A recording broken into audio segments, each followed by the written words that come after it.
সর্ষের তেল দিলাম,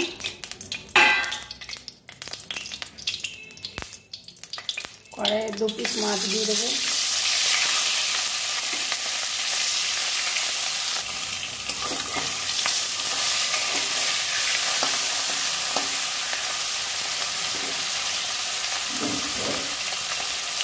দেখি আলু ভেজে নেব।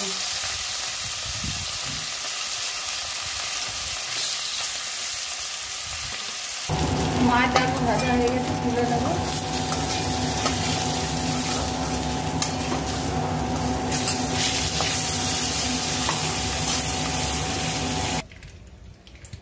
কালো জিরে,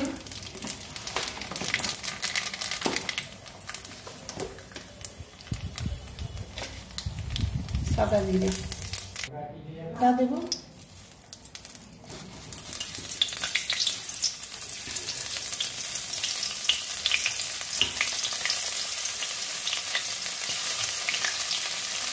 সামান্য একটু দিয়েছি আদা।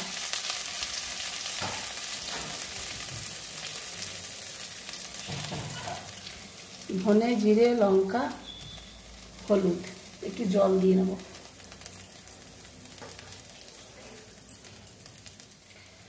পরিমাণ মতো আছে, হাফ চামচ করে আছে, দিয়ে দিলাম।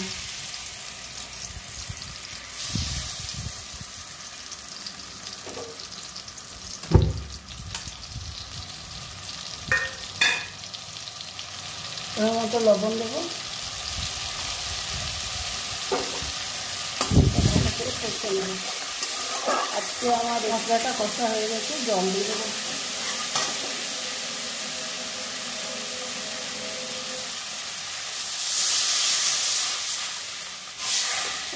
পরিমাণ মতো জল দিলাম।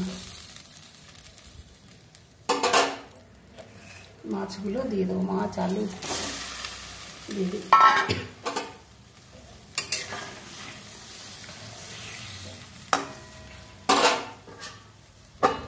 ফুটে এলে নামিয়ে নেব।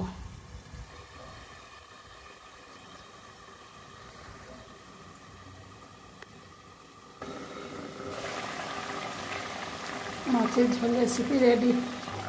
বন্ধুরা, ঝোলটা তো অল্প, অনেক নুন হয়ে গেছে, খেতে পারবো না। তার জন্য আমি একটা বেগুন কেটে দিয়ে দিচ্ছি 4 ফালা করে এই ঝোলটার মধ্যে। কাঁচা বেগুনি দিয়ে দিলাম, কী করবো, আর ভাজাভাজি করলাম না, প্রচুর লবণ হয়ে গেছে।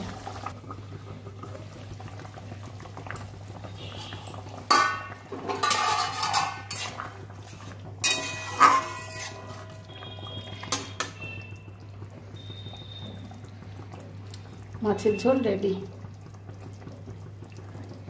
আর লবণ লাগেনি, বেগুন সেদ্ধ হয়ে গেছে। নামিয়ে নেব। বন্ধুরা, যে যেখান থেকে দেখছেন লাইক, শেয়ার, কমেন্ট করে পাশে থাকবেন, ঠিক আছে বন্ধুরা? রেডি মাছে আলু বেগুনের ঝোল। হচ্ছিল আলু মাছের ঝোল, হয়ে গেল বেগুন আলু দিয়ে মাছের ঝোল।